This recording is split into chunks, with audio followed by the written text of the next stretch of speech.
During our design process, we had three main problems that we used the design cycle for. The frequency of sound for the plastic comb was unknown, the machine was not holding steady enough to play, and the cylinders had too much friction to turn smoothly. We had a couple of ideas for how to fix this, and number one is to create a prototype and continue measuring the frequency for sound to create the comb, creating additional supports to keep the machine steady, and lining the cylinders with smoother material.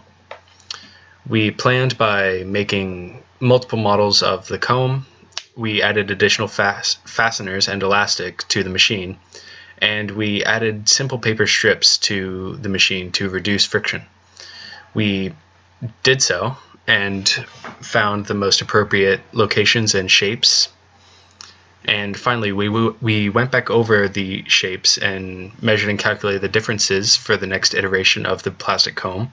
We added additional elastic and more fixed points to stabilize the machine, and we replaced the paper with better shapes and more slick paper to reduce friction further.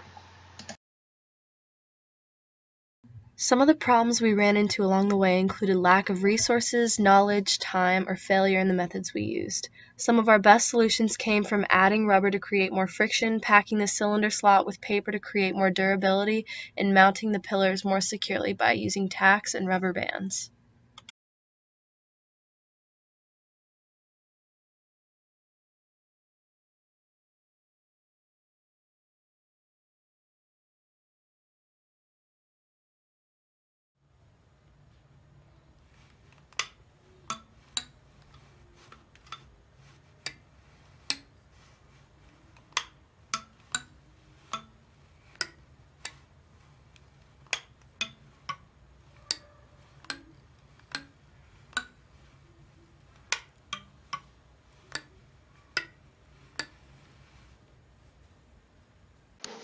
So what would we do differently?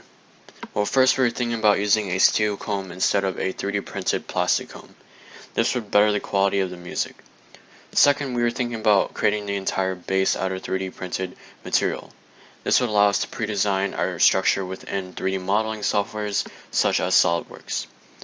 Third, we were thinking about using smooth rubber between the cylinders and the belt to better increase the friction and better the rotation. We originally used rubber bands, but that created bumps within the belt and misaligned some of the notes.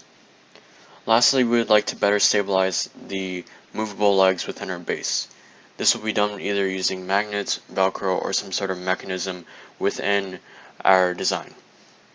As for advice for future engineers, use Wolfware. There's a lot of useful information and links to resources.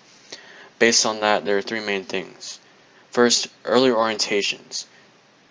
This will allow you to get access to a lot of resources, and doing this early makes sure that you can use it. I know for things like the Garage or the DHL Makerspace, it can take weeks to actually get access to, so doing this early is important. Some other resources are the engineering place in Daniels Hall and the Craft Center. Second, communication is very important. Make sure you have this communication between your teammates to effectively get this project done. Third, start early. Getting an early design, buying materials, and making early prototypes allows you to have time to work out the kinks and to have a better final product.